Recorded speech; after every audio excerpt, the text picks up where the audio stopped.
లక్నోలో ఒక భయంకర సంఘటన జరిగింది. ఒక్కసారిగా 200 నుంచి 280 గుడిసెలు మాడి మసైపోయాయి. సుమారుగా 1000 మందికి పైగా ఇల్లు లేకుండా రోడ్డు పైన పడ్డారు. దీని గురించి కంప్లీట్ డీటెయిల్స్ ఈ వీడియోలో తెలుసుకుందాం. ఏప్రిల్ 16, 2026 సాయంత్రం 5:30కి లక్నోలోని విలాస్ నగర్ లో టెడ్ పులియా ఏరియాలో ఉన్న ఒక స్లమ్ ఏరియాలో భారీ అగ్ని ప్రమాదం జరిగింది. ఆ ప్రమాదంలో 200 నుంచి 280 గుడిసెలు కాలిపోయాయి. గ్యాస్ సిలిండర్లు ఒకటి తర్వాత ఒకటి పేలాయి.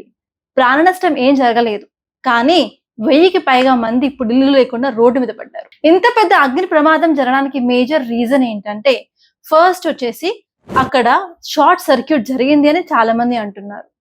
మరికొందరేమో గ్యాస్ సిలిండర్ ఒకటి తర్వాత ఒకటి పేలాయి అంటున్నారు.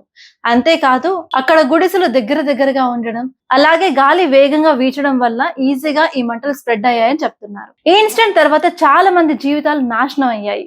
వాళ్ళ బట్టలు, సామాన్లు, డబ్బులు అన్ని కాలిపోయాయి. దాంతో పాటు ఆ ఏరియాలో చాలా ట్రాఫిక్ జామ్ కూడా జరిగింది.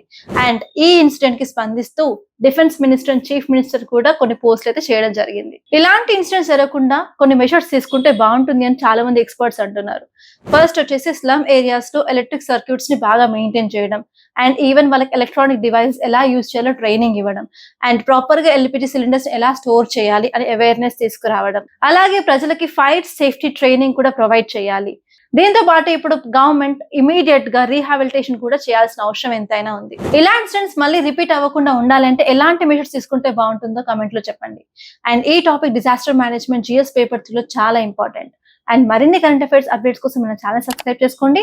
మీకు కనుక ఈ వీడియో నచ్చితే లైక్ చేయండి, అలాగే షేర్ చేయండి. I wish you all the best.